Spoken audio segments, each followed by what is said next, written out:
What if the journey to find yourself left you more lost than ever? 5 years ago, Jamie from Boulder was climbing the corporate ladder. Good salary, nice apartment, a relationship that looked perfect on paper. But she was exhausted. Empty. Like she was living someone else's life. So she made a radical choice. She quit her job, sold her apartment, and dove into the world of yoga, meditation, and spiritual retreats. She spent years chasing peace, ashrams in California, silent retreats in Arizona, sound healing in Sedona, breathwork circles under the full moon. She became a teacher, led workshops, even published a small guide on mindful living. But by 2025, something felt wrong. She looked in the mirror and didn't recognize herself. Not because she was unhappy, but because she wasn't sure who herself even was anymore. The practices that once brought clarity now feel like costumes. The community feels performative, and the peace she was promised, it's always just one more retreat away. She didn't find enlightenment. She lost her identity, and she's not alone. If you've ever walked away from the mainstream to find meaning, and ended up questioning everything, including your own story, this one's for you. This story came from a viewer named Jamie. She wrote to us in May 2025, just weeks after stepping down from teaching yoga full-time, a role she spent 5 years building. Her message started with 2 simple lines. I thought I was finding myself. Instead, I disappeared. Jamie's journey began in 2020. She was 34, working in marketing at a tech firm in Denver, engaged, living what she called the efficient life. Everything ran smoothly, but nothing felt real. She described it as functioning like a well-programmed robot. So when the pandemic hit and her company went remote, she saw it as a sign. She ended the engagement, left her job, sold her apartment, and moved to Boulder to reconnect with her truth. At first, it felt like liberation. She trained as a yoga instructor, then went deeper. Meditation retreats, Ayurvedic cleanses, trauma-informed breathwork, shamanic journeys with plant medicine. She read every book by Eckhart Tolle, watched every talk by Ram Dass, memorized mantras like they were survival tools. She changed her diet, her wardrobe, even her speech. Soft, slow, full of divine timing and soul alignment. By 2022, she was leading weekend retreats, charging $350 per person. Her Instagram grew. People called her grounded. Wise beyond her years. She believed it. She thought she had finally become who she was meant to be. But slowly, something shifted. The practices started to feel like routines, not revelations. Sitting in silence for hours no longer brought peace, just boredom and sometimes panic. The community, once welcoming, began to feel performative. Everyone smiling, glowing, claiming transformation, but avoiding real conflict, real grief, real life. And the deeper she went, the less she recognized the woman in the mirror. She wasn't the corporate marketer anymore, but was she the spiritual guide either? Or was that just another role, one she'd adopted to belong? In early 2024, she attended a 10-day silent retreat in Joshua Tree. On day 8, during a guided meditation, she broke down crying. Not from release, but from confusion. She realized she didn't know what she truly wanted, not spiritually, not professionally, not even what to eat for breakfast. Her choices weren't coming from desire, they were coming from what she thought a spiritual person should do. She left the retreat early. Back home, she tried to keep up the image. Teaching classes, posting affirmations, holding space. But she felt like a fraud. The more she taught about being authentic, the more she questioned. Who am I when no one's watching? And here's the hard truth no one talks about. Spiritual seeking can become another form of escape. We think we're doing the work, meditating, journaling, healing, but sometimes we're just replacing one identity with another. Trading the corporate self for the mindful self, the achiever for the awakened. Without ever asking, is this really me?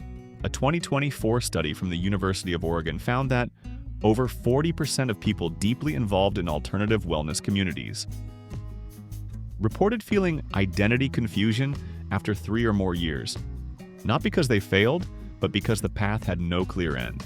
And in America, where we've turned mindfulness into a market, $13 billion a year on yoga alone, it's easy to confuse spiritual growth with personal branding. You start to believe, if I meditate enough, I'll be peaceful. If I chant enough, I'll be free. If I look the part, maybe I'll finally feel like I belong. But what happens when the practices stop working? When the retreats end? When you're alone in your apartment, no music, no teacher, no mantra, just silence and the quiet voice that says, I don't know who I am anymore? That's where Jamie landed, not broken, not lost in crisis, but in limbo. She didn't regret the journey. She needed it. She learned to breathe through anxiety, to sit with grief, to slow down. But she also learned that healing isn't linear, and that sometimes the search for peace can become its own kind of noise. Now, before we get to what she's doing next, I want to hear from you. Have you ever walked away from your old life to find something deeper? Did you find it? Or did you lose yourself along the way? Drop your story in the comments, not to compare paths, just to say, I've been there too. And if you haven't already, hit subscribe, because next week we're talking about someone who followed their passion and ended up more exhausted than before. Here's the moment Jamie realized she wasn't broken. She was just human. For years, she thought spiritual growth meant becoming calm, centered, always in control. That enlightenment looked like a person sitting cross-legged on a mountain, untouched by fear, untouched by doubt. But the truth she stumbled into, quietly, painfully, alone in her kitchen one Tuesday morning, was this. You don't find yourself by escaping who you are. You find yourself by coming back to it. All those retreats, all those mantras, all that healing work. It wasn't wasted, but it wasn't the answer. It was just preparation. Because what she really needed wasn't another meditation app or a $200 sound bath. She needed to stop running from her past, from her anger, from her ambition, from the parts of herself she'd labeled not spiritual enough. She'd spent 5 years trying to become peaceful, but she'd never allowed herself to be messy, to be unsure, to want success and still crave meaning, to miss her corporate salary and hate the culture, to want connection without having to perform enlightenment to earn it. And that's the myth so many of us swallow. If you're truly on a spiritual path, you'll be happy all the time. No, you'll be honest, you'll be raw, you'll be confused, and sometimes you'll cry in the shower because you don't know what you want. And that's not failure, that's awakening. A 2025 report from the American Psychological Association found that people deeply involved in alternative wellness communities are twice as likely to suppress negative emotions. Not because they're healed, but because expressing them feels like betrayal to the culture. We've turned spiritual growth into another performance, smiling through pain, calling burnout a shift in energy, labeling grief as a release of old karma. But real healing doesn't ask you to transcend your humanity. It asks you to embrace it. Jamie didn't need to be a yogi. She didn't need to be a CEO. She didn't need to be awakened or grounded or in alignment. She just needed to be curious about what she actually enjoyed, not what she thought she should, about what kind of work made her feel alive, not just virtuous, about who she was when no one was watching, when the music stopped, when the incense burned out. So she made a quiet decision. She stopped teaching, stopped posting, stopped trying to be the person everyone expected. And for the first time in 5 years, she sat with silence. Not as a practice, but as a guest. No agenda, no goal, just presence. And in that space, something shifted. Not enlightenment, not clarity, but a small, quiet voice that said, you don't have to be anything. You can just be here. That's not the end of the journey. It's the beginning.